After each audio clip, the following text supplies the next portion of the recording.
What's good, y'all? Welcome back to Outside the Clutch, episode 18. Uh, this is going to be a good one. Last week we had his mentor. This week we got him. I think we're going to get a lot of great information. Some of the stuff that I kind of want to test him, if that makes sense. Like, we're both kind of the mentee of the same person. So I want to see if I could draw anything out of him that I haven't pulled out of Earl myself, or just kind of get to know. I guess he's like my snake brother at this point, because Earl's like Papa Earl or Grandpa Earl to the kids that are around him. So this should be a really good one. I'm super excited about it. Um, as you guys know, I'm a huge supporter of VivTech. They've decided to support us, and we just want to share that with y'all. So here you go. Here at Outside the Clutch, we're honored to be sponsored by VivTech. Are you ready for innovation? Tired of the same boring product that's been used for 30 years? Ready to give your reptiles and amphibians the UVB they really deserve? Then look no farther than VivTech. Their 3-watt LED bulb provide the UV rays your animals have been missing. With 3 bulbs to fit your pet's climate needs for optimal husbandry, plus a dimmable feature, and it's the only bulb with a 2-year warranty in the industry. So what are you waiting for? Go to vivtechproducts.com today. Use code FCLUTCH0322 for 10% off to provide your animals the best care they've ever had. I still haven't fixed that. I got to fix that. It's 15% off now, y'all. 15%, not 10%. They up the ante. They want to make sure you're taking care of your husbandry. I got to do the right thing and get that fixed for them. On top of that, we are both, I think everyone that wants to make something out of themselves here, or anyone that gives a crap about the hobby at all, is a supporter of US Arc. When did you start supporting? And what made you decide to get your membership? This is something that I kind of want to push a little bit more in every episode, especially with the legislation coming up. As we know, they have the hearing, and they're going between House and the Senate right now and figuring out how they want to rewrite it. So obviously this is a major talking point. Reach out to your representatives, reach out to your congressmen and women. But Kyle, what made you decide to be a US Arc member, and why? So let's see, we became members about a year ago. Okay. And it was just all the crap that was going on. I mean, I've always been an animal person, and it's just not right that they can think that they can just take our animals away from us for just no reason at all.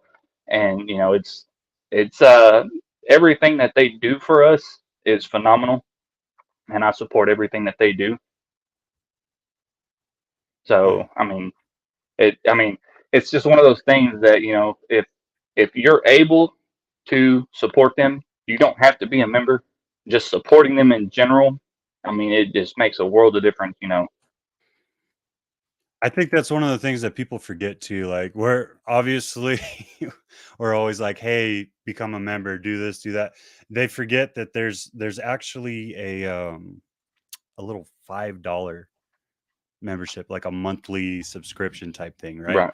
Or even on top of that, just like sharing out the information, sharing out Yeah. the alerts. Or Kyle, just quit not looking so even serious. not even being a member at all. Just I'm always looking serious stuff. Nah, Nah, I've that's seen that that's a Jim lie. Carrey reel. I've That's seen all. that Jim Carrey reel. I'm just saying. Hey, so I'm the type of person that I'm always goofing around. I don't like to be serious at anything. And that's one of the things that I push with Earl all the time is stop being serious. As He's soon as you super put a serious. camera on him, he's just dead serious. And it's every I'm single gonna time. get I'm gonna get blown up for this shit later, but yeah, for sure. No, I 100%, man. Like, there's so much good information too. I linked it with the last podcast, but the US Art channel on YouTube. If you guys haven't gone to that yet, please go over there, support it.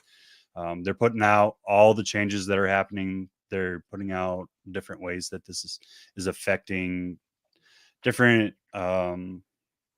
I don't even know how to say it, like different types of individuals within the industry, like the business owner, the veterans, or active duty military. They just put that one out. I think that was one that kind of really hit home, right? Right. With being a veteran myself. But yeah, man, it's a huge support. We try to do all we can. I know you and Earl are deeply rooted in supporting US Arc in any way that you can. And I just want to share my appreciation for that because as Earl just said, right, also support US Arc Florida. They're feeling the brunt of it right now. Oh That yeah. is they are getting their butts stomped into the ground right now. Yep. It's really rough. They're going through a lot right now. Yeah. There's a possibility that if you live in Florida, you may not even have reptiles soon. So that's definitely a fight where our attention needs to be focused right now. Because if For it sure. happens there, it's going to happen everywhere. So you said you've always been an animal lover. What animals did you grow up with, and then now as an adult, like sorry, A big kid. as a big kid and having little kids of your own, what made you choose to go the route of snakes and ball pythons? So growing up, I grew up in East Texas, and my family's always been, the only good snake's a dead snake. I've never felt that way. I mean, I'm not gonna lie. I've had to deal with uh, cottonmouths and stuff like that. I mean, they're everywhere down there, but it never felt right.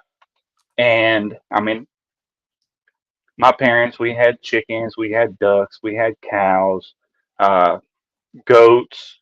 So I mean, I've been around animals my whole life, You're a farm and I've boy. always I didn't wanted know to that. get into snakes. And I moved out, moved into the city, met my wife, and then, hey, I want to get a ball python.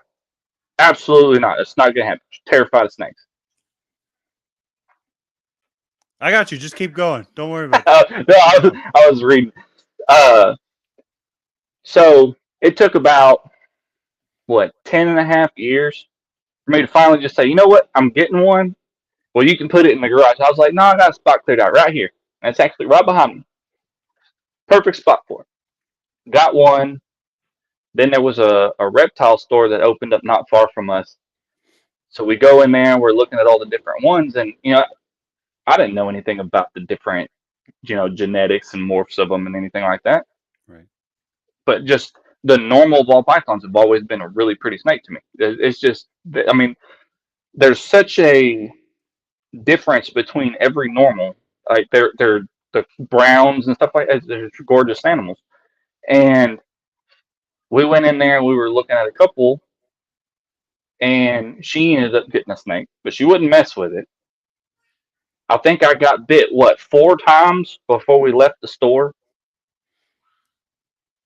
and just after that, I'd actually seen a super Mojave, the first one that like really caught my eye, and I was like, man, that is just like crazy. How do you get a snake that's brown and black to turn solid white with blue eyes?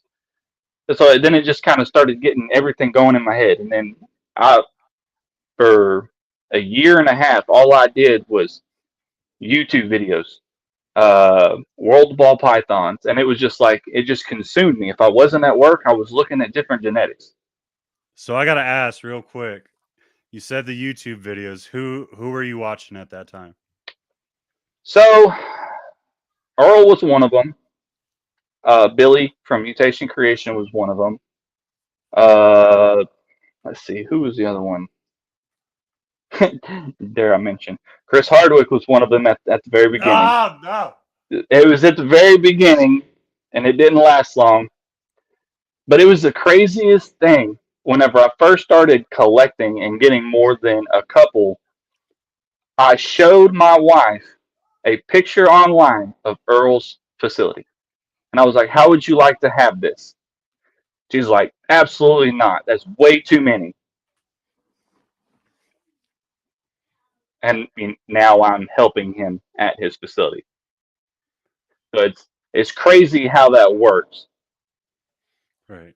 How now you've been there for it's been a while now. It's been almost a year, right? Let's see. I Or first went over a year. around a little over a year. Yeah. What's one of the stories that you're not worried about sharing? Oh, there's so many. It's hard to pick one. So to get your essentially, I'm setting up your chance for revenge from last week about Yeah, your he Mr. told me. Mechanic not doing gas in the car. Oh yeah, he told me about that. That wasn't my fault though, but I'll take it. I'll take it. I mean, No, so it wasn't. It was still showing a quarter of a tank. yeah, but every So good something with my mechanic fuel gauge knows was you wrong. can't just gauge everything. You can't always trust the Hey, I gauge. figured it out. Just don't let it get below a quarter. You're good. Because I still ain't fixed it. That float's still sitting a quarter. Because I'll tell you this: as a mechanic and anybody that does anything, whether it be carpentry, mechanic work, anything like that, you work on everybody else's stuff. You do not want to work on your own stuff. And that's just the nature of the beast. You don't have to tell me, bro. I remember those days. They were horrible. I worked at was at Sears Auto for almost 3 years, and I went back and forth between a Tech 1 and sales because they couldn't keep someone up front long enough. So it was like you'd be back there and changing out batteries, doing oil changes, essentially like doing everything except for like alignments. So you had to be a Tech 2 or Tech 3 to be able to do alignments. But yeah, where I work, I don't do any diag. The shop I work at is it's family owned, and it's been, let's see, they're in the third generation now that's owning it, and they do all diag. This part goes on this, so that's all I do is I put parts on all day long. Not saying that I can't diag, it's not what I do. Right. So I do anything from oil changes to engine swaps we do just about anything. If it's got an engine on it, we work on it. I've done lawnmowers, I've done bulldozers. I mean, any and everything. So I want to say this, and this is to give him some credit. We keep skipping over the story, but we're gonna get there. We'll get there. So for those that are just like, oh, he's just a mechanic, ASI certification's like a son of a, to say it nicely, right? So anyone that's received any level of ASI certification is insane. Like the amount of preparation and knowledge that you have to retain to pass those tests is ridiculous. Right. How many levels do you have, or have you started that process yet? So I actually was working at a dealership before working here. So with dealerships, the ASE certifications, they can help you, but not so much. They want their own training. Right. So let's see. I worked for Hyundai for two and a half years. You're a racer. And their highest was Platinum Tech. Well, I was, let's see, where was I? I was gold. Someone take a picture of that face when he does it again. That was freaking, what that? The thought process. Yeah, that's an easy face to get.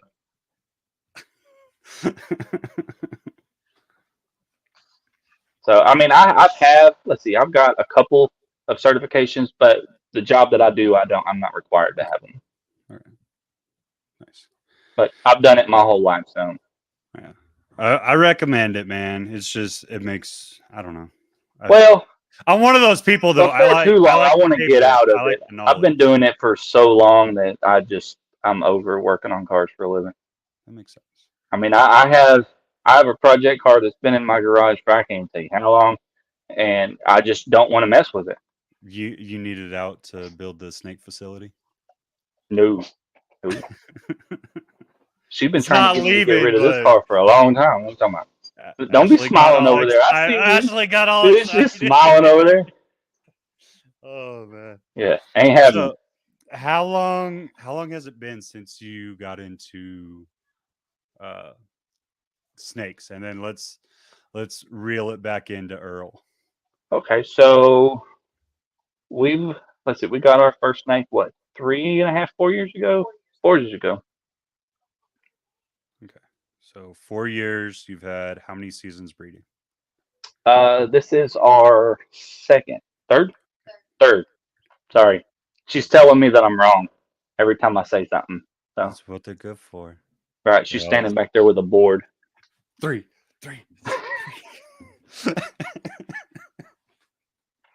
Oh man. All right. So A story from Earl's. Man,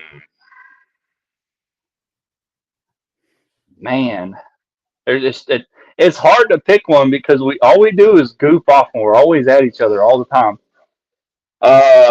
Probably some of the funniest things is whenever he's doing something and has no clue that I'm standing behind him filming it until I post a reel. And he's like, "What the hell did you tag me in?" And that's kind of "Are you serious right now?" But I've got a few videos that I haven't posted. I'll go through and I'll take a video clip of him doing something stupid. And I'll wait, give it about a week or so, and I'll send it to him and I'll say, "You've got 24 hours to post this. If you don't, I will." What's It never happens, but so my favorite one is the toilet one. Like when he was moving and that you got him on the toilet, and I was just like, I was cracking up so hard, oh man. man, Like that one was a good one. I'm honestly surprised that one didn't do better than it did. That one was hilarious, and I mean, he was just as serious as could be, just sitting out there. There's people walking by down the street, like he don't care. what where did you get your training? Like, does your wife have a background in social media, or like, because you guys seem to be figuring it out, and it just seems like To be honest, I have no clue what I'm doing. okay. It's we'll try something, we'll see if it works, and if it doesn't work, we'll try something else. But he has a lot bigger following than I have. So it's like I'll try stuff and it doesn't work for me. So I'm like, well, hey, why don't you try this and see if it works better for you? And it's helped a lot. It's like the live streams. We were sitting there one day and I was like, hey, you should do live streams. I ain't never going to do live streams. I was like, just try it. Like, you never know. Like, you're always wanting to get information out. This is an easy way to do it.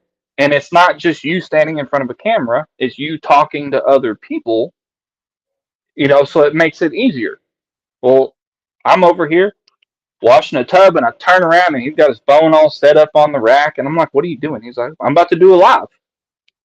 Okay. Oh, then he did his first live and he was like, I think that went pretty good. And then it just kind of snowballed from there.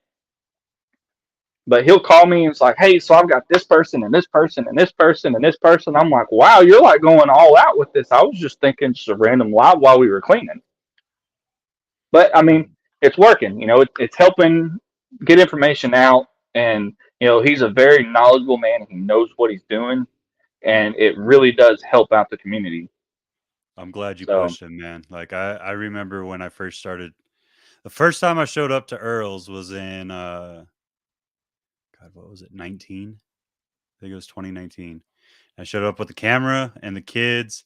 I showed up about 3 hours late for the gathering for Arlington. And we talked social media and doing videos and stuff. And I didn't end up shooting that night at all because I'm not gonna lie, I was overwhelmed by just the crowd there and trying to take in everything in Earl's facility. And it was just like it's crazy.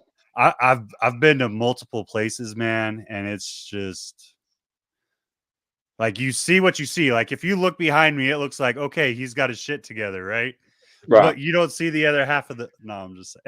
Right. I you don't see the other half of think. the room.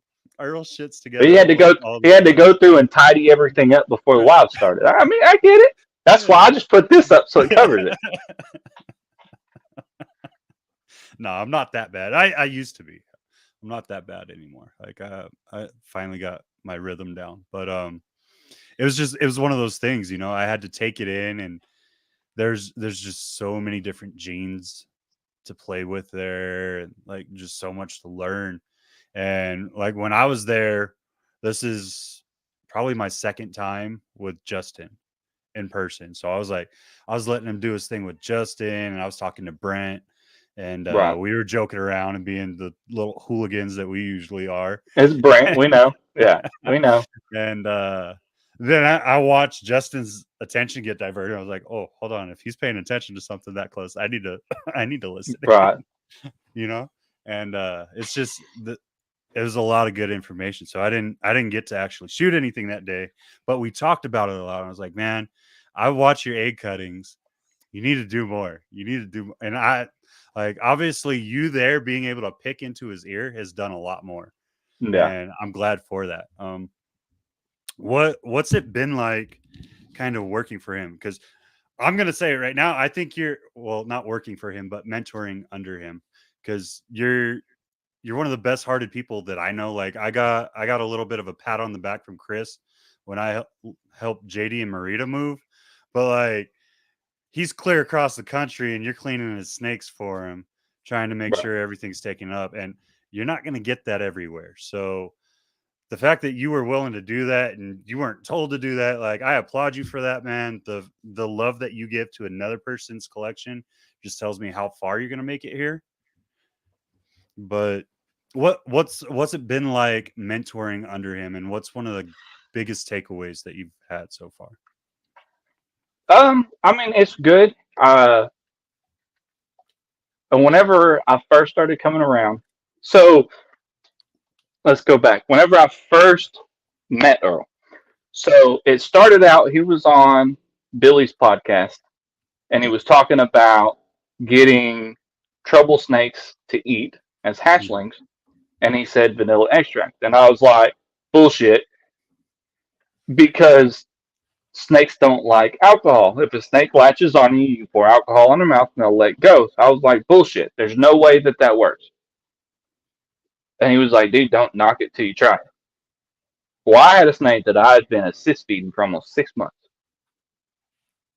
Put a drop of vanilla extract on its back, dropped it in there. I mean, as soon as it hit the ground, that snake latched onto it. Been eating just fine ever since. So I messaged him the next day and I was like, dude, you don't understand how big of a lifesaver that was. I mean, it was so annoying every week having to assist feed this animal. So he sends me a message, says, call me, gives me his number. So I call him. We're standing there talking.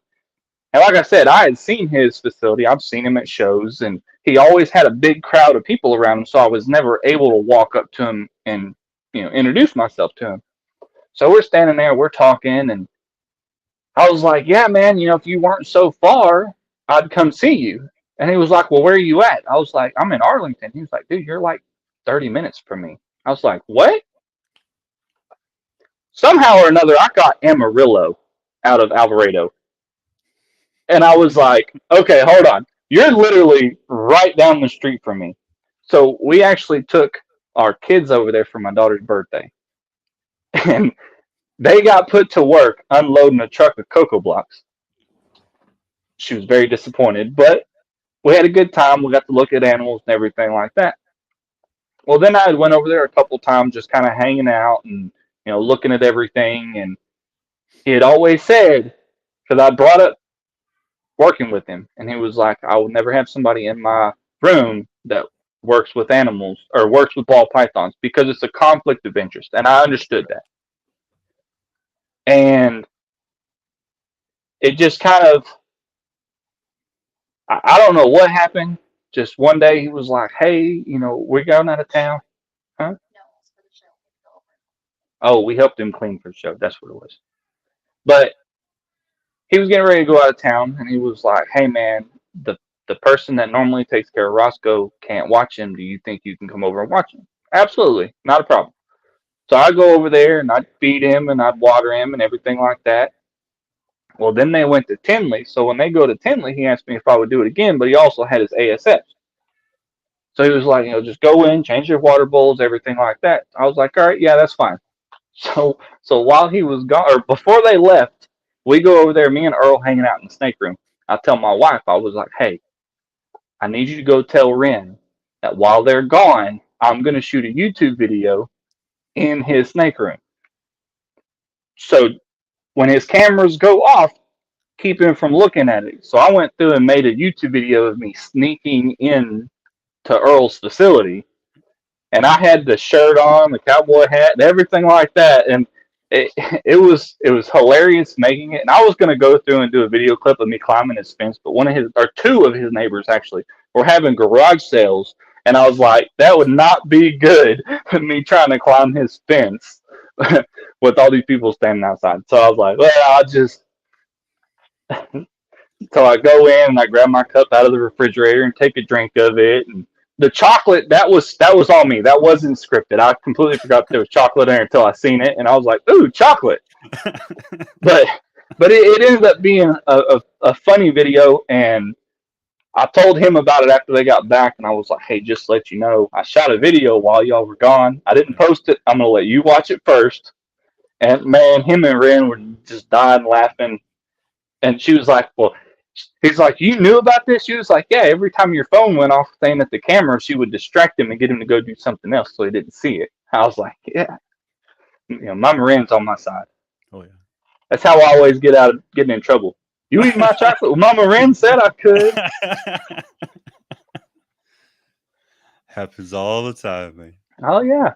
Okay. Yeah. We're always joking around, man. It's always something. So there's never a serious moment. Was there like a big shift to go from your collection to his collection and being able to meet the time that he was wanting things cleaned? Or how was that? Because that's something you got to think about with you wanting to grow too, right? It's something Right. that I've thought about regularly. Is like, I remember watching Barcheck videos and he was like, all the people that work for me, they have to be able to clean a bin in 7 minutes.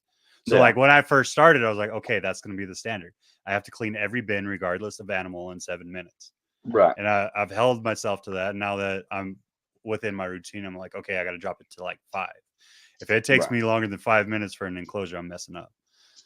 But what was the thought process switching from your starter collection to a well-established collection and helping out there? So when I first started going over there, I was doing water bowls.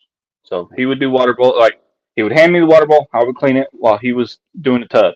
Well, then it got to where I was kind of watching him as he was doing it. Well, they went to Chattanooga, Tennessee for a show. And while they were there, I was taking care of Roscoe and the ASFs. And he called me while I was over there. And he was like, hey, what are you doing? I was like, oh, I'm cleaning tubs. And he was like, oh, did you already go feed Roscoe? I was like, yeah, I just did. And he was like, well, what time did you go over there? I was like, oh, I literally just fed him. And he was like, well, whose tubs are you cleaning? I was like, I'm cleaning yours. Well, you ain't got to do that. And I was like, well, y'all having a good time. Like, there's no sense in you coming home to a dirty facility. So I was going through and I was spot cleaning. I did, they were gone for what, 3 days. So I just split up the adult racks. I didn't mess with the babies. I know how he is with his baby racks and everything like that. So I just stuck to the adults, just spot cleaned them to where all of them were done, to where all he had to do was babies and holdbacks whenever he got back. And I think that whenever I did that, it kind of showed him that I wasn't in it for. There was nothing that I could gain by helping him other than the knowledge, and that was all that I cared about. And it was like, well, I don't really know how to go about teaching. And it was like, dude, all you gotta do is talk to me. We'll start talking, and it's okay. Well, what about this? Well, what about that? Or this? Or well, if you had this, what would you do?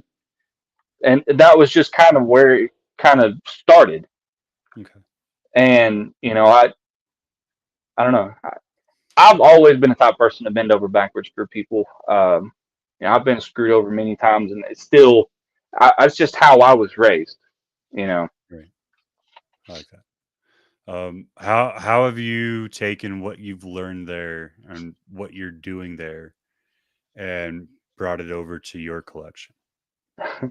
so I actually went as far as everything that happens at his place, I do the same thing. I use the same bedding. I clean the same. I do the water bowls the same. Everything. So it makes it easier on me to where when I'm here cleaning versus they're cleaning, it's the same thing. So it's not a okay, well I'm here, I got to do it this way, but whenever I'm there, I got to do it a different way. It just it made it easier. So all of my collection is done the exact same way as his. Heck yeah. And what And he made was like, you? dude, What? that blew me away. I can't believe you did that. And I was like, I mean, it just made it easier for me. It made more sense for me to do it that way. Right. And then why?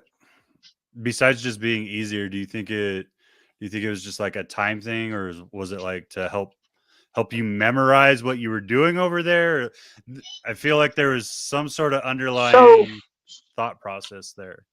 so going over there, he uses Aspen. Right. So Aspen is white. Well, I mean, I used Repti Chip, I used Cocoa Blocks, and it was great. But I hated every time that I would spot clean and I would spray the tub down, it smelled like piss. And it was like you wouldn't know until you sprayed it down. And it was like then your stinker smells like piss. So with Aspen, you can see it; it'll change colors. Right. So it made it okay. Well, I know that this section of the tub is where it was. I know that I can clean that, put new bedding in there, mix it in, and you wouldn't even know that it was there. Or just a full clean, and it's done. But it's a lot easier to see the mess with using Aspen. Okay. That makes So sense. like I said, it just made it. It was kind of one of those things that you know, after being over there and helping him clean, it was like, man, it's always clean. You can tell whenever tubs get dirty. You can tell whenever you smell them. Like it's different whenever you're using something that's brown and you can't see the color change. But I mean, as soon as you'd spray it with water, it was like, oh, like I literally just cleaned this tub, and then I got to go and dump it all out and start over. And it was annoying me every time that I did that. Yeah, that's one of the things I never understood. Like I've obviously been really big on Reptichip for a long time. I know I'm gonna get an earful about that later too. But it is what it is. So I Hey, each had to their go own. back to I had to go back to paper towels when I got the ARS rack, and it hurt me. But I'm still there because I've been manipulating the rack itself and figuring out what I got to do to get back onto coconut because I don't like them on paper. One, you're cleaning like 10 times more because they're pissing like every other day. But Yep. it was just it's one of those things. It was like so when I initially ordered this, right, it was the 50/40 instead of the 55/40, and I had 50% humidity Right. set up for the grading. Well, when we switched it to the 55/40, they didn't switch the humidity back up to the 50. They left it at the 25. So it got here. It was like, ah, crap. Let me look at the list. And I realized that we had it marked at Right. 25. So I messed up. I didn't tell them, hey, make sure you switch it to 50. That's on me. And then I was like, well, I live in the desert anyway, so it shouldn't matter. Like, this will probably be beneficial. It wasn't very. No. I had like water rolling down the sides and Oh wow. um like just with a water bowl. Like I wasn't spraying the bedding, I wasn't doing anything, just a full water dish in there was having water rolling down the sides, and I ended up getting Wow. some RI issues because of it. And like I went through it the first couple of months that I had that rack. So I put everything back on paper, got all the sickness out of the collection, got everything back to normal, right? Thank God. But Right. now I'm playing with it. I'm like, okay, I want to get back on, but I have to figure out how to bring down the humidity. So I Right. flipped Absolutely. them all. So now the ventilation holes are above the heat, and it's still showing about it's like a 87 degree hot spot right now, and about 78, 79 up front. So it's Right. a little bit lower than I'd want, but it's okay. It's like it's That's where the it's gonna hardest part work is okay. getting Yeah. everything situated to where it's working right. Once you So get it figured out, then it's good. once you switched everything over, how quick was it to kind of hit that homeostasis between both facilities? Big words today. Uh, Sorry. it took a little bit. Okay. It took a little bit. What was the biggest challenge for you? Well, his room is really high humidity, and mine's Rubber. not. His room's rubber. So it made it a big difference with using Aspen trying to hold the humidity. But I mean, it's working good. It's just taking a little bit to figure it out. So I mean, there is some things that I have to shift that's a little bit different than what he does. But I mean, not everybody has a giant rubber room. So I mean, you got to do it the way you got to do it. And you yeah, said you've been breeding now for 2 years. How many clutches three, have you? Or three? I'm sorry. three, So three. 3 years of actual breeding, not starting year 3 now. We're let's see, we Confused. are how many clutches are we in so far? Seven, Okay. seven 7 so far for season 3. this year. Yeah. Okay. What's been your biggest clutch count, and what's been like the hardest learning curve? Because I remember watching one of your reels and I freaking applauded you for it. Like I was so happy when I saw this when you caught the baby with the umbilical Oh and you were able yeah, to that figure was. it out. I And was right in the middle of egg cut, and I was like, "Oh, perfect. Hold on, stop. Let's do this." Uh, the hardest thing this year was I ended up switching egg boxes. okay. And because I got Dragon Hatch trays, and I was like, okay, it's cool. Let's switch the boxes, everything like that. Well, our very first clutch started to dry out prematurely. And I think I figured out what it was. I ended up switching back to the other egg boxes and just completely eliminated Dragon Hatch trays because it was like I'd lost my very first clutch. It was just 2 eggs, but it hurt. That was the first snakes I'd ever lost. Oh man. And I mean it was one of those things that they were stepping stones to a project that I was working on, and it was like the only two, and they were both, from what I saw, were good animals. Hmm. And it was like, all right, as soon as that happened, I went through and carefully switched every egg box that I had in there, moved my eggs into new boxes, and put them back. I was like, I'm not going through that again. Yeah. But that was the worst. Like setting up egg boxes, I mean, you got to be really careful with doing it. I mean, I was watching them dry out, and I was adding extra water to them, and they were just constantly drying out. And it could have just been something with the eggs. I don't know. But I had that clutch and another clutch in there at the time. The first one was 2 eggs. The second one was 8 eggs. And the 8 egg clutch, I had one that was starting to dimple, what, three, 3.5, 4 weeks in. And I was like, all right, nope. So I went ahead and moved them. Well, after I moved them, everything was good. And I mean, they all hatched out fine. But if it's not broke, don't fix it. Fix it. Yeah. That's the biggest thing I can say. If it's working fine, don't mess with it. Okay. Uh, this year so far, our biggest clutch was 10, and those are actually our next clutch to hatch. So Nice. that's an exciting one. So what's the biggest number of clutches you've had so far? Currently, we're on our biggest. Okay.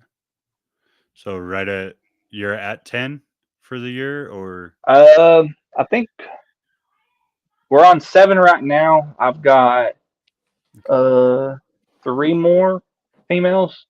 I have one that should be ovulating anytime, and I have 2 more that are right at that like 22, 24 millimeters.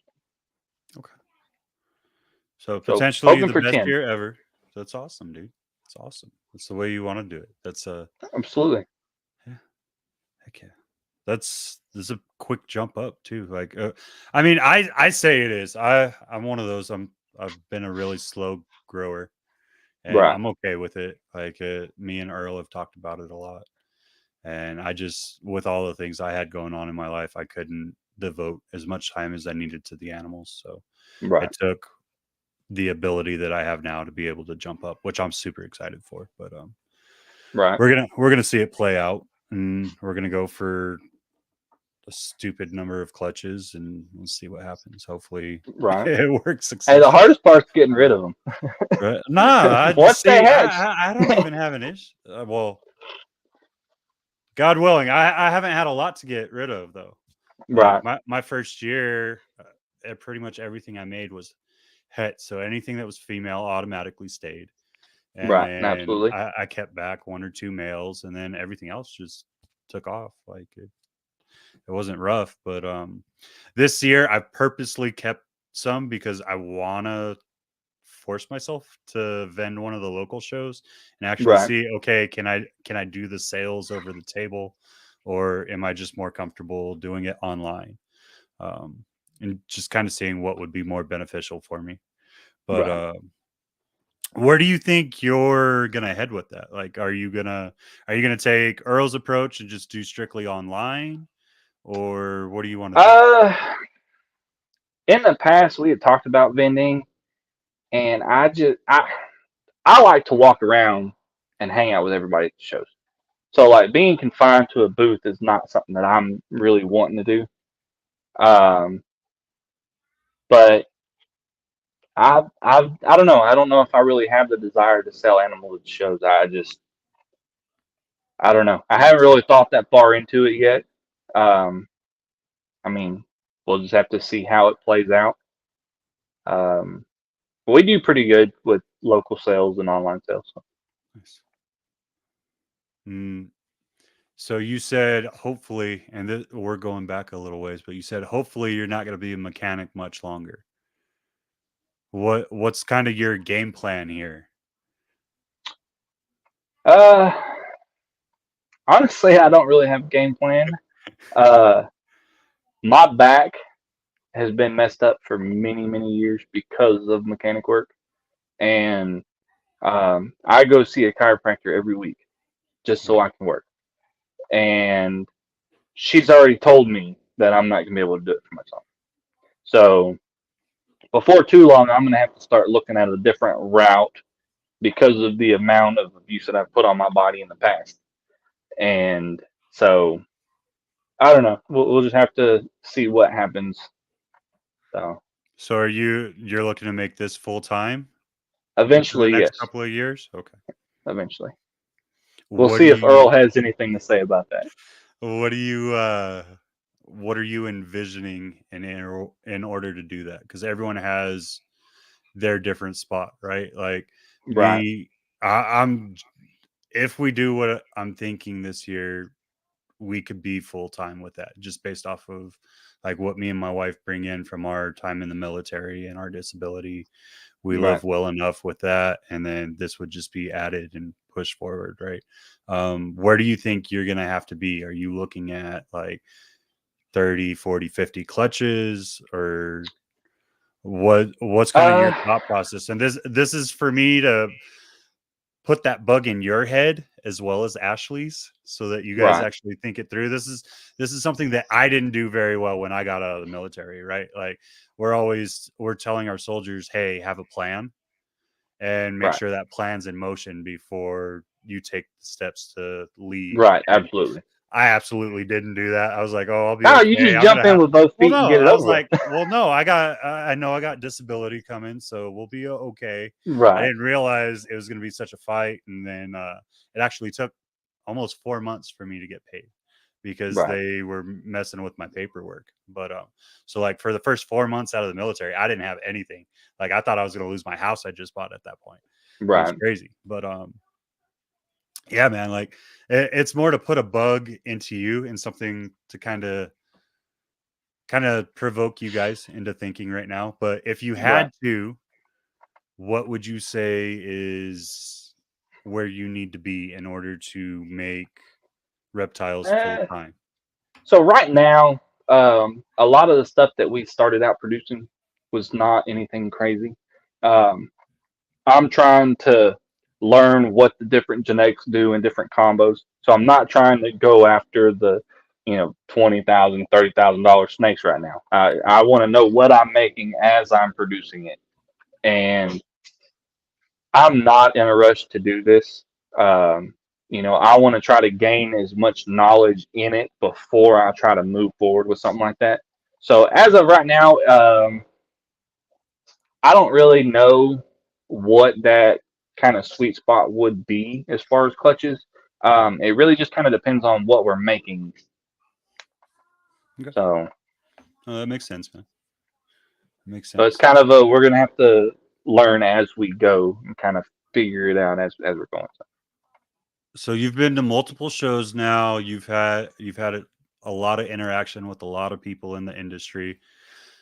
What has been your greatest moment so far since you've come into reptiles?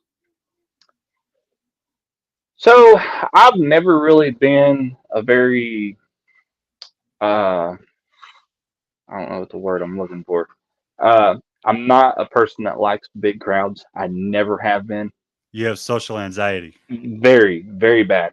You and me are the And same, bro. We were talking about. it's something about walking into a reptile show that it's not like there's a crowd there. I mean, there's a lot of people that are there, but everybody that's there has this same passion for the animals, and it's like you can go up and talk to them, and the reptile community is an amazing community, and coming from automotive and it's dog eat dog. If you've ever worked in a dealership, you would know it's everybody's after that money and that's it. Nobody cares about you or your family or anything like that.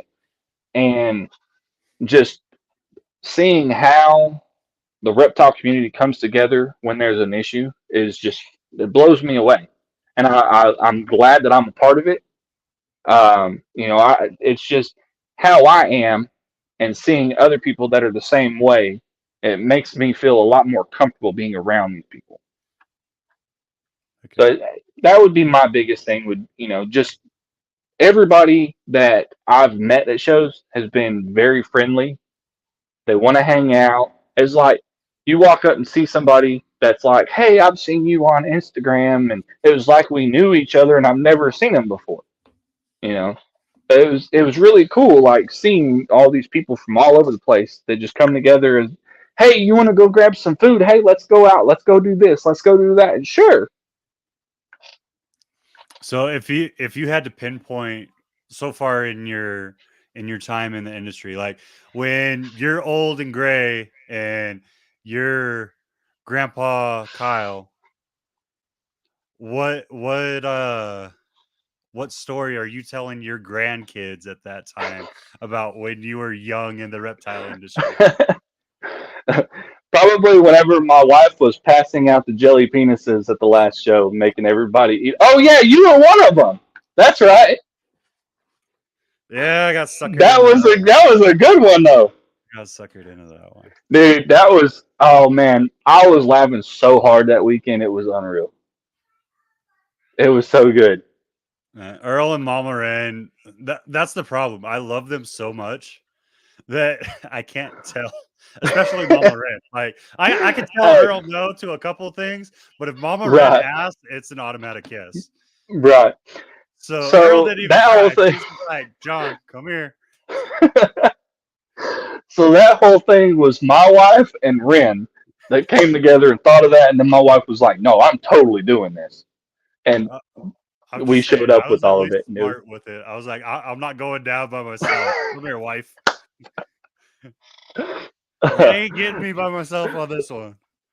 right. Hey, I got everybody that done it is all on video. It hasn't been released. I'm not going to release it. We got some stuff in the works, but I'm not releasing it out like that. It's good stuff though. Horrible, man. So you're lucky. Well, with the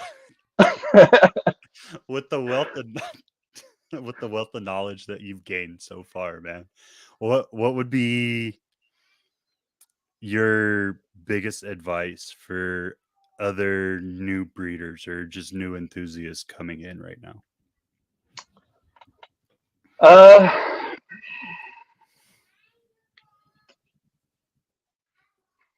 I would say don't really worry about what everybody else is doing. Just kind of do your own thing. It's you know, not everybody's gonna like what you like. It's like do what you want to do because that's what you're in it for. Like, you're gonna be your first customer regardless. So it's Mm. like you always try to make what you want and don't worry about what everybody else is doing. Do you think that the new people are taking too much of a focus on a money standpoint right now? Probably. It's, I do it just for the passion and the love of animals. Just seeing the different things that we can do with animals. Uh, I mean, I care less about making the money. As And long as my animals are taken care of, that's all that I care about.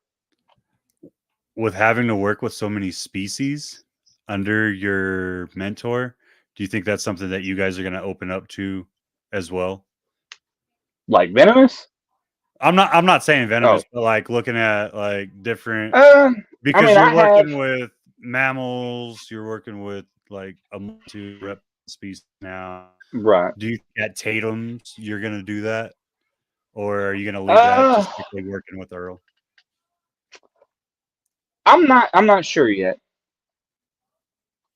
I mean, I know there's stuff that my wife would love to have, but I don't think it'll go. It probably won't go as far as like how Earl's doing it.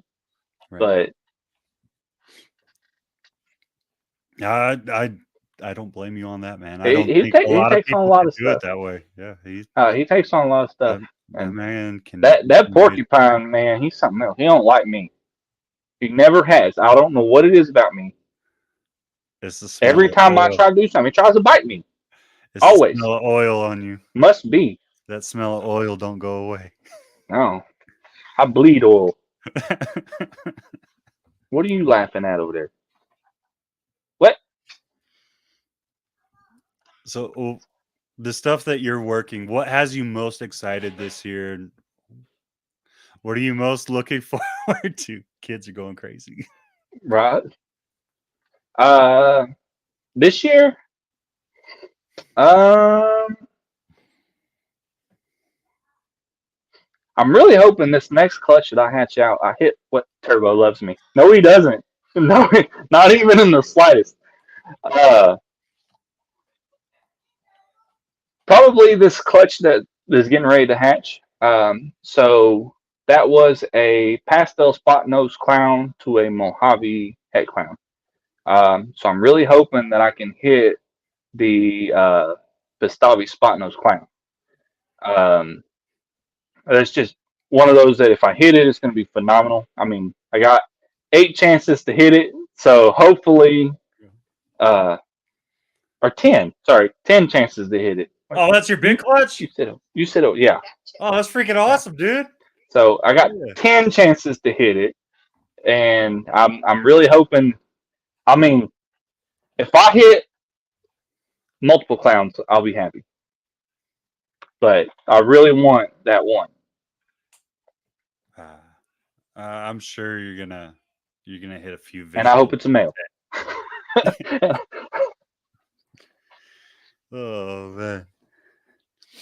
What else are you working on? Like where's like if you could say this is what Tatum's focus is. Like what's your focus going to be? Like are you focusing in clowns? Are you focusing in like a certain um, totem or where are you taking this so far? Like what's your vision so far?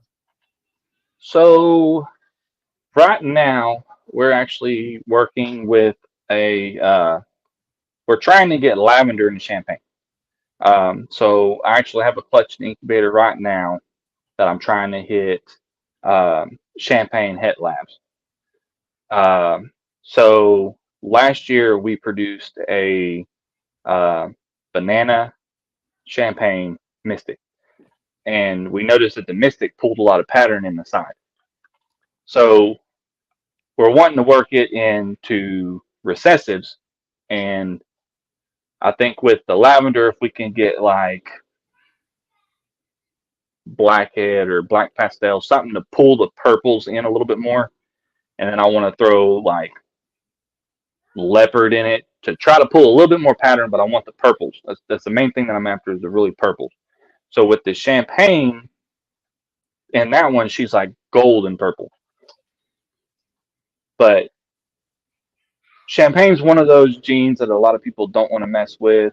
It's hard to get pattern in it, and we actually hit her on accident. I wasn't even trying for that. And so I think with lavenders, it's going to make it a little bit better because I want to eliminate the spots. She's just now starting to get black spots on her, and I want to eliminate the spots. I mean, some bananas look good with spots, and it's like some is too much black spots, and it just, I don't know. But the way she looks without spots was phenomenal. So I want to try to duplicate that, but without banana. So I think doing lavender will be able to kind of do the same thing. Hopefully, it'll pull a little more purple into it than that like pinkish purple. Completely But understand that. that's one that I'm really excited about because, like I said, champagne is one of those genes that a lot of people don't really mess with, and Right. they're like, you can't do It's, anything I with mean, it. It's hard to do. And after seeing that, I was like, well, what happens if we did this, or what happens if we did that? And so that's one of our main projects that we're about to start working on. And hopefully, we can get a couple of champagnes out of that one. And I don't blame you with the banana, man. Like I have a female banana combo over here that as a baby, well, I mean, she's still a baby. She's not huge, but every shed she's starting to gain more and more black spots. And I was like, your yeah, pattern's disappearing because of yeah, these. Like it's and yeah. it It makes takes me a away little from it. upset. Once it gets so far, it takes away from it. So 100% I understand that. I wish there was a way to line breed them to where it You wasn't could a random eliminate effect, yeah, where you could eliminate it. But is what it is, man. You gotta deal with what you're given. Um, what else? What else do you really want to push? Like you said, you have 10 clutches. I assume that you're kind of focusing it for the future and focusing it around certain projects. If you're willing to divulge it, of course. But like them. I mean,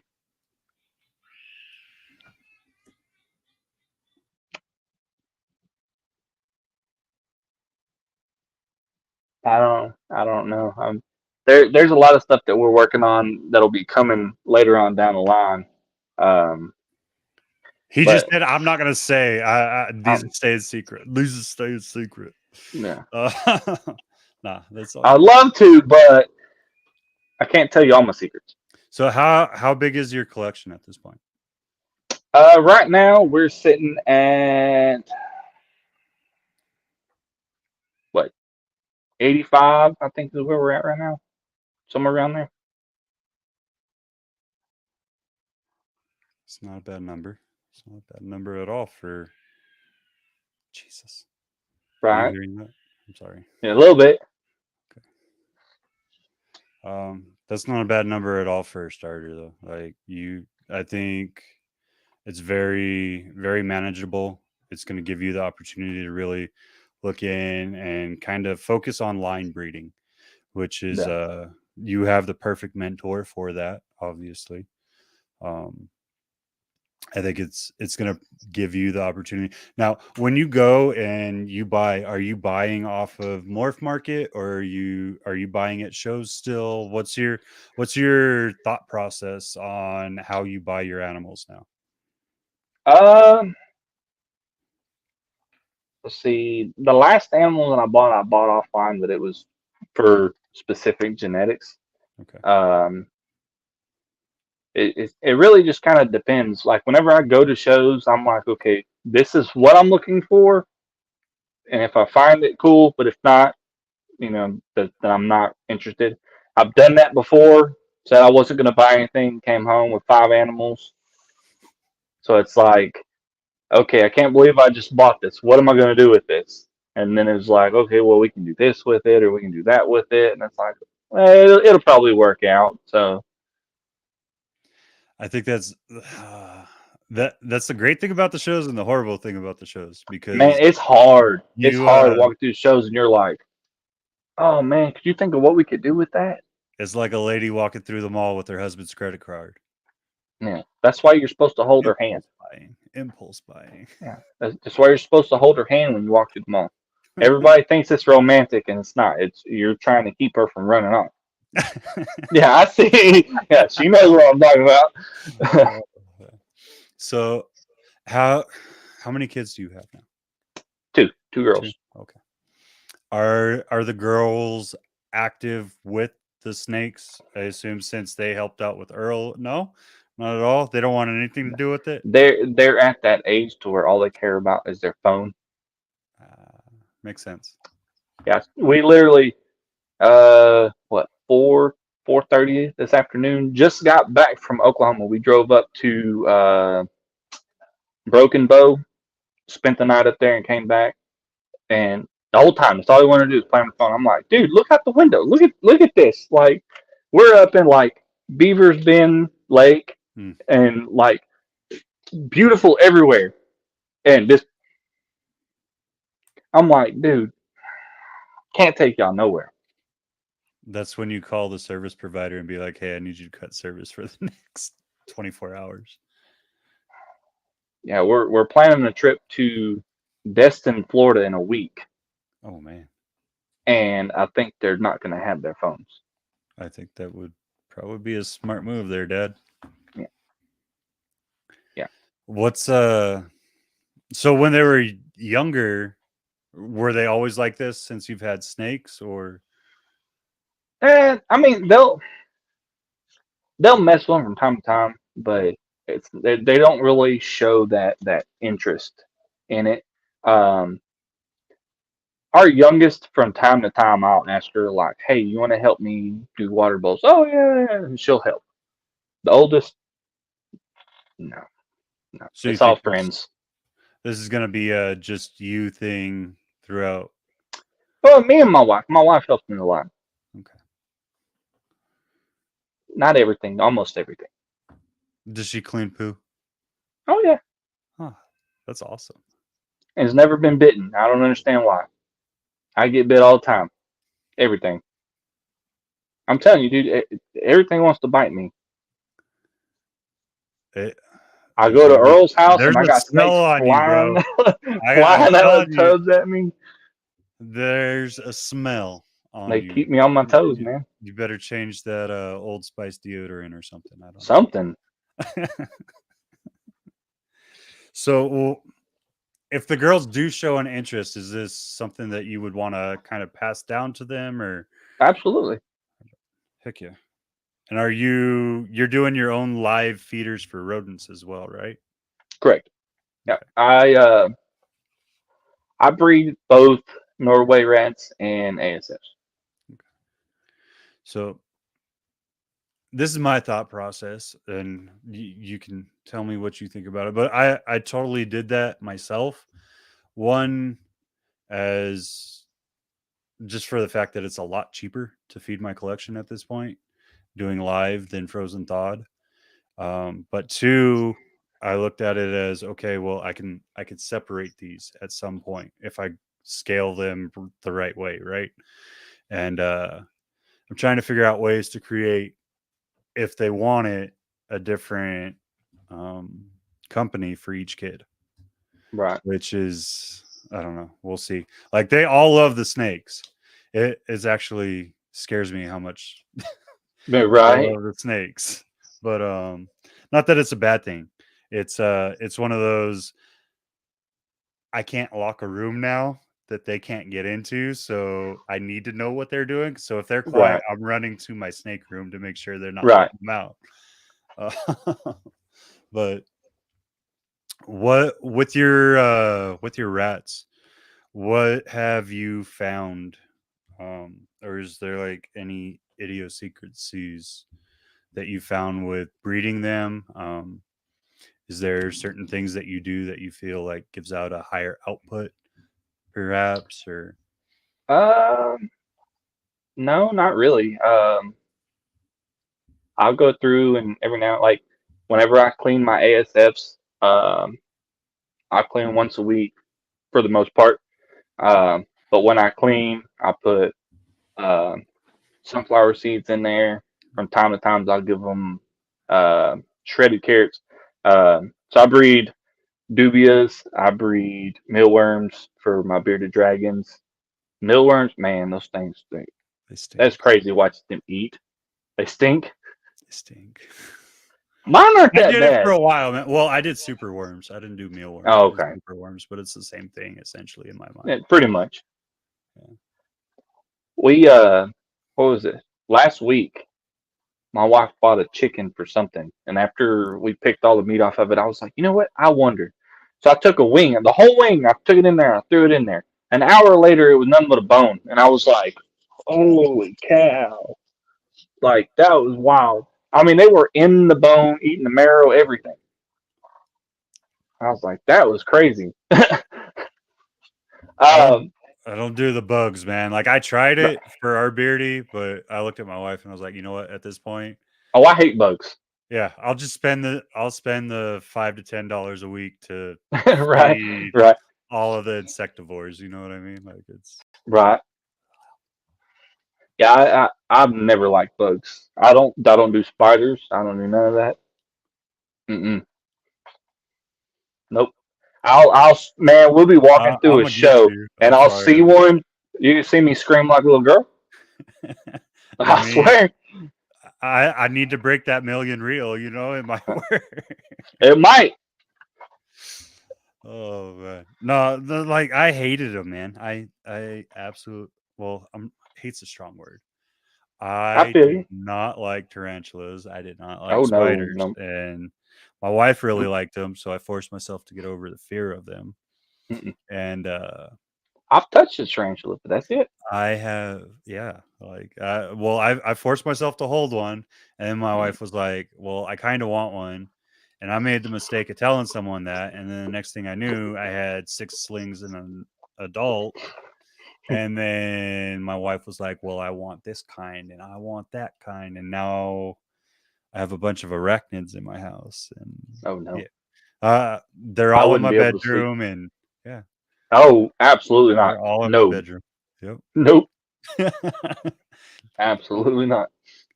Got eyes watching me all the time, man. But I would literally feel like stuff was crawling on me. I like even talking about it now. I feel like stuff's crawling on me. you gonna take a shower Nope. right after Mm, this? Yep. yep. Oh man. No, like I think the supplementation's good, man. Like so I do the vegetation that the dragon doesn't get through. So I'll buy 3 heads of romaine, and then I'll buy kale and collard greens and stuff like that for our bearded dragon on top of the insects and stuff that we feed him. And Right. if whatever he doesn't get through, that all goes to the rats. They get each colony gets probably, I want to say, about a cup worth of black oil sunflower seeds once a week. Right. Um, but I don't, and I haven't tried Earl's, so If I you can't say try, anything about the food yet. oh But like I used Missouri and I didn't like the output. I've used no, I used Missouri until I started Lintz. using Earls. Yeah, I think it's Lintz, something like that. They were really close. They had a supplier really close. So I went to them, Now I and also use. the I'll output wasn't also that go great. through and every now and then I'll feed live mealworms to my ASFs. They go crazy over those. So mealworms is actually their natural food source in the wild. Hey, barking the dog on TV. I didn't It's know my that. wife's kid. Yeah. You know what? I think because I was talking to Earl when about it right after I got her, but I got a Great Dane, and I was like, "Oh, I'm gonna finally have my dog." Like I wanted a big dog for the longest time, so I have a manly dog. I don't have this little Chihuahua following me everywhere. And um, no, it's the I know wife's. the feeling. Yeah. And Well, she was like on my hip for the first 2 weeks she was here, and then the first time I had to discipline her, she's like, "Nope, I'm mom's." oh wow. It's like, No, traitor. my wife's got a little Yorkie poo. That's what my That's her family dog. does. Yeah, my Dude, wife that is dog like has more clothes than I have. that. It's got a So, little carrying purse and all. oh yeah, he don't like it, but he's got one. And then I have a solid black German Shepherd, Nice. Yeah, I love and he's shepherds. like a horse. That's essentially what I bought. We bought a Great Dane. Yeah, that's a I lot got of a dogs. freaking I got a steal on her, and she's a great dog. But she definitely turned into the wife's dog. She doesn't leave the wife's side now. Oh wow. My when I was growing up, my parents' neighbor had 8 Great Danes. I was like, could you imagine feeding that? No, I got to feed her. Wow. So she's 130 pounds right now. She weighs more than my wife does, Wow. and she That's eats a lot of 7. dogs. Yeah, she eats 7 cups of food a day. I go through a 40-pound bag of food a week Mm, for this dog. mm-mm. Nope. But Better you than me. hey, I love her, man. I love her.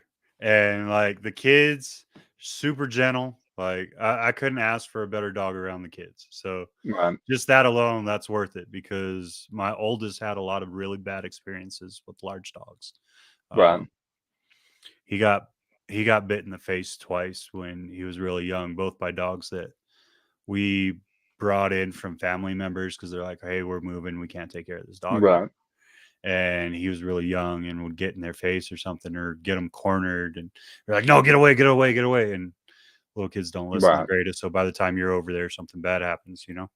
Right. And so for the longest time, we were like, "Well, if we just keep them real little, you ain't got to worry about that." But I was so tired of little like her little. So it's not just a Chihuahua. I'm not talking bad on Chihuahuas. It's a Chihuahua Beagle mix, which is even funnier because you can start a howl. Yeah, don't ask me how that worked. Don't ask me how that worked, but it's a That's an Chihuahua Beagle interesting mix. pair. Yeah, That's it's got that little reindeer Chihuahua head, and then big old broad body going backwards. It's like a little tank with huh. a funny looking head on it, and That's funny. yeah, man, Hmm.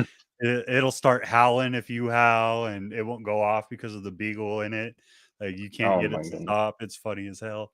But That's hilarious. he runs underneath your feet all the time. I was like, I'm tired of this. Like, I can't do it. I feel like I'm going to squish your dog. Right. And so I wanted something big. But yeah, man, that's just I don't know. We're animal lovers altogether. So like I'm still iffy on the invertebrates, but I've kind of taken over taking care of those too. So I admire them more than I did initially. Right. I think it's just working with them. But Yeah. It's, I mean, it's the same thing with people that are afraid of snakes. You know, it's the not knowing, and with snakes, I can see their mouths. I can see what they're doing. Some spiders, you can't really see them, and I just that thought, just no. and you've worked you and Ashley both have worked the education shows, right? With her? Um, we did.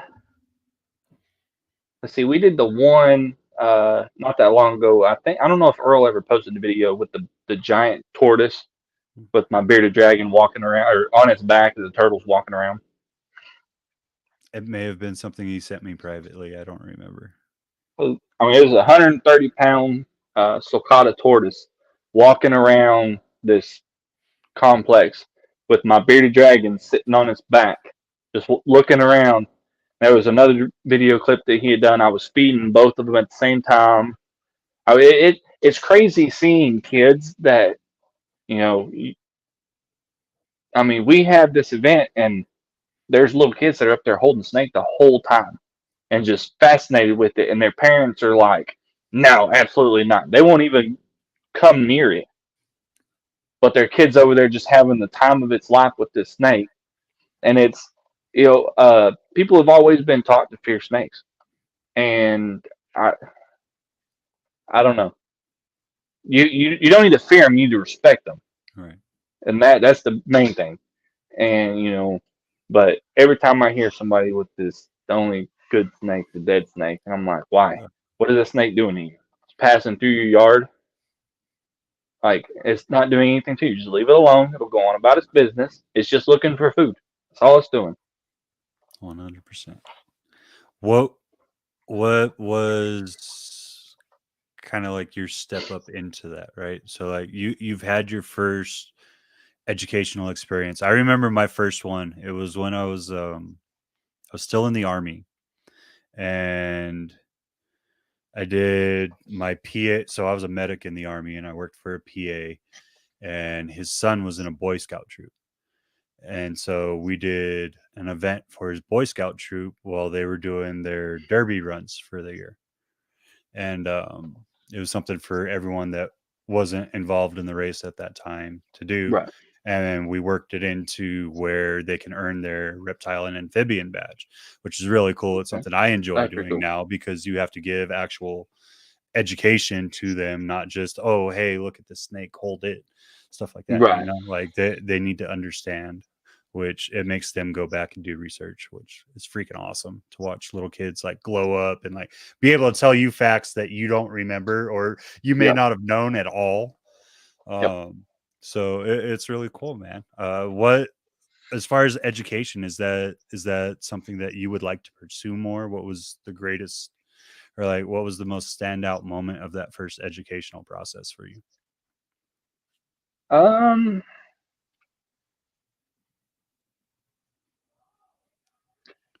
I mean, the biggest thing was having people that were just like absolutely terrified of animals, and then you explain to them, and the next thing you know, they're touching it, and then once you get them to touch it, you break that fear. Because for some reason, everybody thinks that snakes are slimy. I don't know why, but everybody thinks that snakes are slimy. It's like the only time they're slimy is when they first crawl out of the egg. That's it. But once you get them past that fear, and then they touch it, and they're like, "Oh, well, this isn't anything like what I thought it was going to feel like."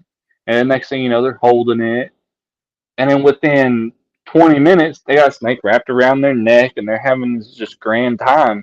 And it was like you wouldn't even be 10 foot from that snake just a few minutes ago. And it's like now that you've learned a little bit about the animal, you understand the body language of the snake, and now it's just this coolest thing you've ever done in your life. And I mean, that was the same thing with my wife. Whenever I first got my snake, she didn't want to come 10 foot from it.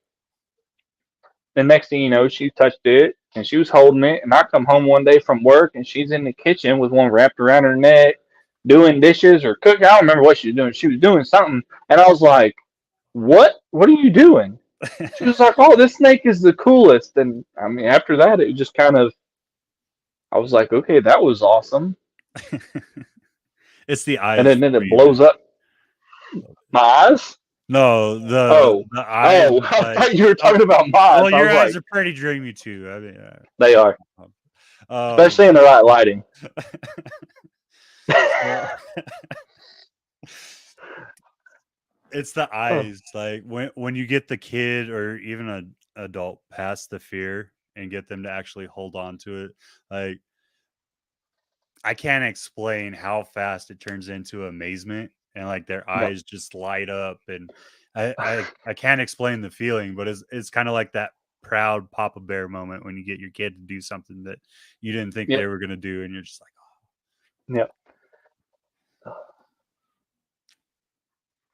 I don't know, man. Like, what is it? Just taking it in like that for you, or is it the actual actions of the person? Like, what do you notice first? Um, it's really just that amazement of like whenever somebody grabs a snake for the first time. and it crawls through their hands, and they're like, they don't understand, but like how it moves is just, it's the coolest thing ever. And just, I guess I would say it would be that look of the surprised look on people's face when they realize that it's nothing like what they've thought their entire life. Right.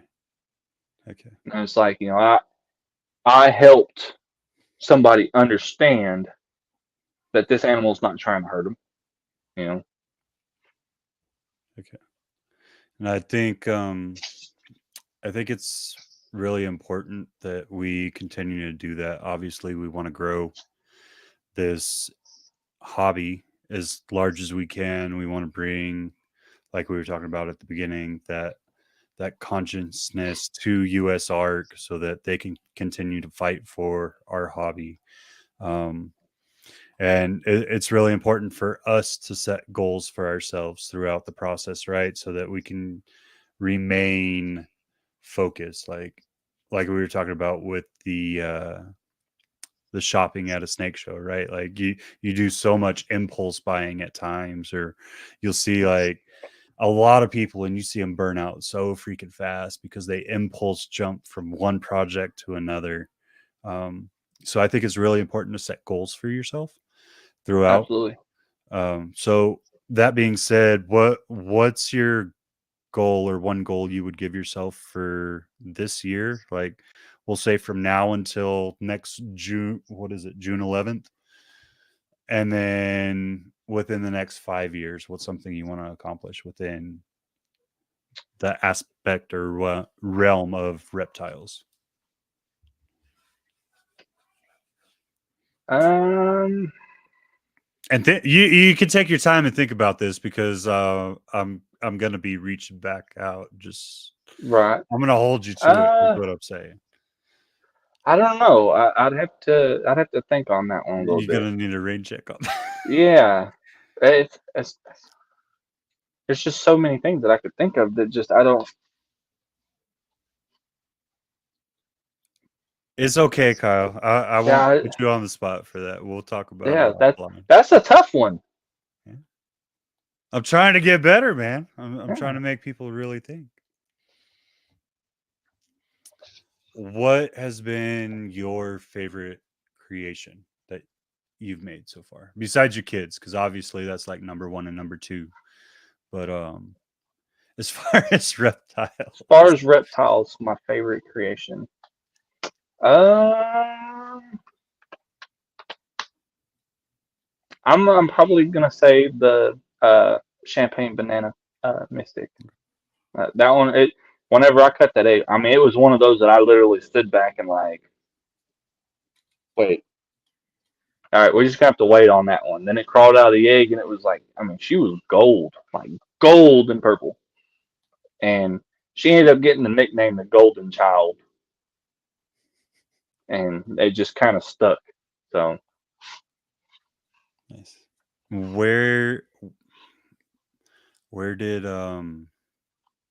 you kind of get your concept for what you're doing, or like how you're approaching the aspect of business with it? Like what was the what's your thought process behind your logo? And it's kind of like more of a business demeanor. And I know I said earlier that too many people focus on that, but I think not so much the money that I'm focused on with right. this, but like moreover, like what's your why, and why did you choose to set things up the way that you have? Um, Kyle's like, I'm never coming on this dude's podcast again or talking so as ask far as like the logo goes, it took a while for me to figure out kind of what I wanted, and we had looked up a few different names. Um, and one of the very first ones was I was just goofing off one day and was like, dude, Reptiles Anonymous, because it's addicting. And I was like, dude, that's like perfect. So I was like going through and looking at like if the name was used for anything, or I had already had a logo kind of, it was kind of like in rough draft. I guess you could say, because I was kind of drawing kind of like what I was imagining. And I found out that somebody else had already used the name. And then the logo that I was thinking of was almost like Morph Mixologies, but a little different. And I was like, I can't use that either. So I was like, you know what? I'm tired of it. We'll just do Tatom's Exotic Reptiles. We'll do TER. And then uh, my boss's sister does graphic design work and stuff like that. So I said, all right, well, this is kind of what I'm looking at. Can you do something? I want this. I want a snake incorporated in it. And it was just T with the snake in the middle, and which made it E and then the R. And then I recently added the scales because it just seemed I like the to scalation. give it more. And I was like, can you do scales? And she was like, yeah. So she sent me like 15 different pictures, different scales, different colors. Man, I got this in pink, purple, red, blue. And I was like, okay, sure. But the orange was what stuck. Orange has always been my favorite color. Um, and just the black behind it really makes it stand out. It's not safety orange like Earl's, but it's close. It's close. It's close. I like how she made the E almost Yeah, like the Gadsden snake. I think yeah. that's what stuck out to me the most. And it's When funny was because a talking. lot of people they look at it and like they'll come up to me and was like, "Well, what's T and R?" I was like, "That's an E." Or so I've had so many people say erotic, and I'm like, "What?" Like it's a Ta- snake and it scales. Tatom's erotic So, I don't know, man. or Tatom's erotic reptile. I guess. I mean, I guess it could be. I mean, they're at times. It's horrible. You're gonna be in trouble after this, sir. She's talking about the jelly videos now. Oh, I don't know what she's talking about. I'm gonna hear it locally. We're gonna have to like set up a screen at Earl's house with like I know all the different videos and I all know the it's stuff. coming. I'm just hoping, like, when that time comes, my wife's in the front, and I'm just gonna like slowly walk out the front. Right, right. Be like, I'll see you back at the venue. I mean, there's so many videos that I've caught over there. Just me and Earl doing stupid stuff. It's stuff that we can't use for anything. So it's like we'll find something to do with it. Well, that's part of it, man. I think that's what makes you guys click so well together. Is you're always having fun. You find a way We're both to have fun. big kids. I mean, if you talk to Ren, she'll tell you. Like me and him, we both act a lot alike. We're never serious about anything. Well, Except most his of the time. tubs. Don't touch his tubs. Don't touch his tub. I Don't. learned that the hard way. I learned that the hard way. Don't. Man, I've seen him come unglued on people about touching tubs. And I'm just like, well, can I touch your tub?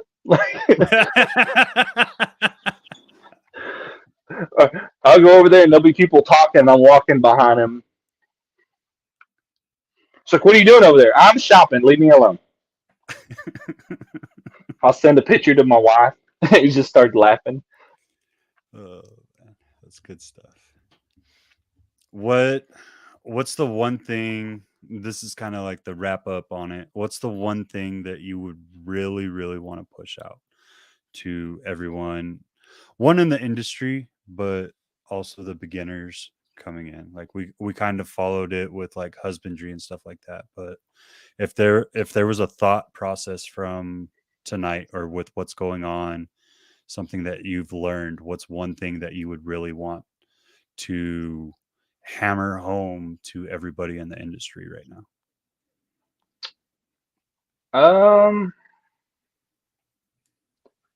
As far as new people coming in, um, the best advice I could find would be to find a mentor that can help you. Don't buy just for the looks of animals. You need to really sit down and think about what I'm guilty of doing it, but All are. going through right. going through and having a plan when you go through and you're looking at animals, you're shopping for animals, you need to know what you're looking at. When you're breeding, you need to be breeding for 5 years out, not for today. And that's one of those things, and Earl's pushed me a lot with this. Well, why are you doing this? Well, why are you doing that? And it's not so much to, I guess, get on me for doing it. It's okay. Well, what's your thought process behind doing this? If you had this, you should have done it this way. I was like, oh, okay. And we both do that a lot with each other. Is he'll do something or he'll be talking about a pairing, and he's like, well, hey, if you had this, what would you do? And it's to kind of see what my thought process is behind it. And I'm like, okay, well, if I had this, why not do something like this? And then he was like, well, why would you do that? And then next thing you know, he's like, well, let me think about that. And I mean, we've both changed pairings this year just from discussing. So it's like we're working together on certain things. And that's something that having a good mentor is about. And I cannot say thank you enough to both him and Ren for the amount of support that they've given me and my wife throughout all this. I couldn't ask for a better mentor. Um, but the main thing is just make sure that you're not just impulse buying just for the look of an animal, especially if you're trying to get into breeding. Because all it's going to do is bite you in the butt because you're not going to be able to go anywhere with it. I like that. What about the experienced people? How do you want them to, or what would you leave tonight with?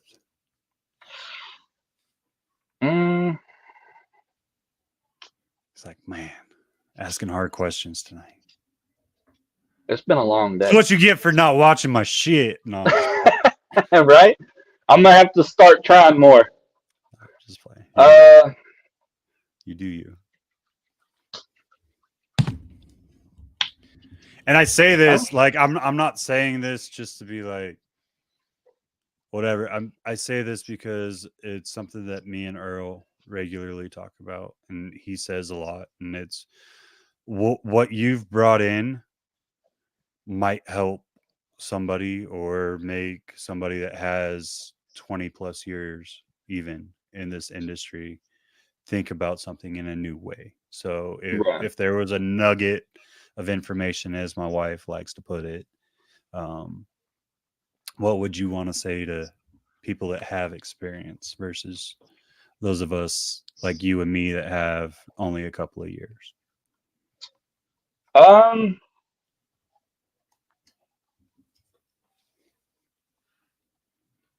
Dun, dun, dun, dun, dun, dun, dun. Well, let's see. That's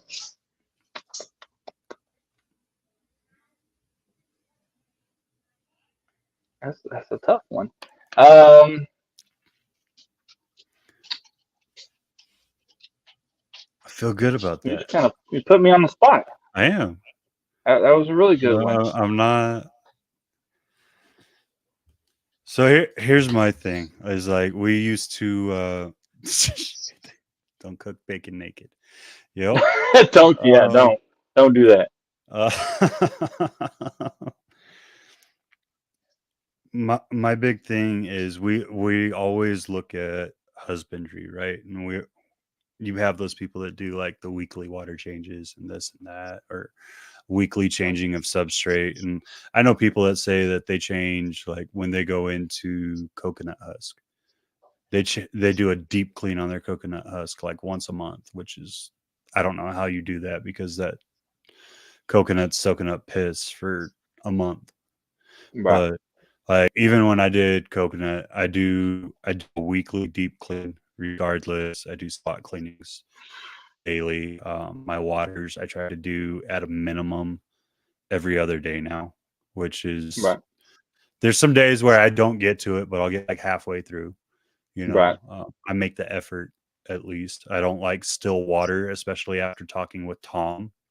Like after I got off my podcast with Tom Barnhart, we talked about how bacteria grows on still water. Right. And after talking about that, I was like, 2 days, 2 days max. Like if it's in there longer than 2 days, I'm messing up. But it's things like that that I worry about, and I like to bring foresight to. So it was just like, if you had one aspect that you really would like to see the industry as a whole be better about, what would that be? I guess that's the easier thing to say than just be like, hey, if you could tell an experienced person something, like the industry as a whole, if you could make one thing better about it, what would it be?